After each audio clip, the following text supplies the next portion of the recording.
絕叫死物通靈師。做咗死物通靈都一段時間，近日我發現原來呢個能力都有一個新嘅用途。只要我同件嘢夠熟，佢就會同我講佢嘅故事。呢幾日漢堡包係咁叫，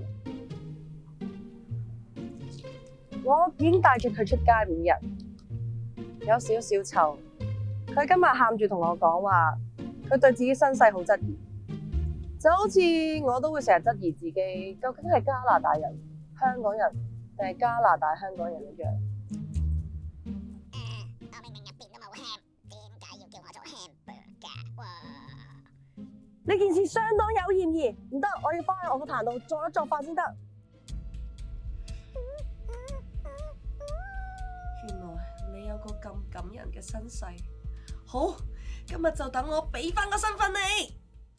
原來 hamburger 呢個字根本唔係 ham 加 burger， 佢真正嘅出處係德國城市 Hamburg。英文入面 hamburger 原本嘅意思即係來自 Hamburg 嘅嘢，就好似 Canadian 係嚟自加拿大嘅，Hong Kong 啊係嚟自香港嘅，咁 hamburger 就係嚟自 hamburger 咯。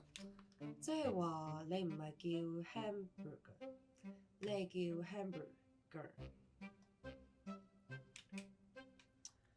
以前有一種叫 hamburger steak 嘅免治牛扒，去到英語世界就從一塊肉變成夾麵包嘅 sandwich， 個名再簡化成今日嘅 hamburger。hamburger 呢個名唔係因為佢入面有 ham， 而係 Hamburg 呢個地方名俾人夾硬拆開咗，所以中文嚟講佢個名應該叫做漢堡豉油肉包。我都係想叫返做 hamburger 咯。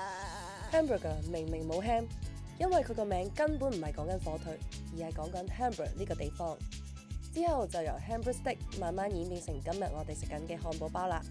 但係個名入面嘅 ham 字搞到好多人都以為佢應該有 ham 啊。喂，我喺你個袋裏邊其實都有5日㗎啦吧？妖！死物通靈師話你知 hamburger 唔一定有 ham。hamburger 原本嘅意思係嚟自德國城市 Hamburg 嘅嘢。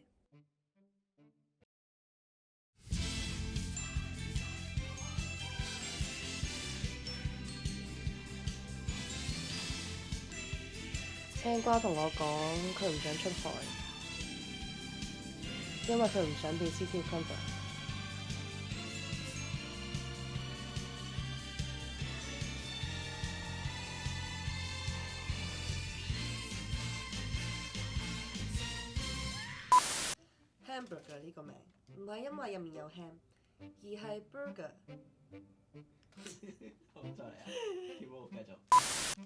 好 take 3。hamburger 呢個名 hamburger。好嚟啊 keep on take 4啊。原來你有個咁緊人嘅咁緊人。好 keep on 繼續。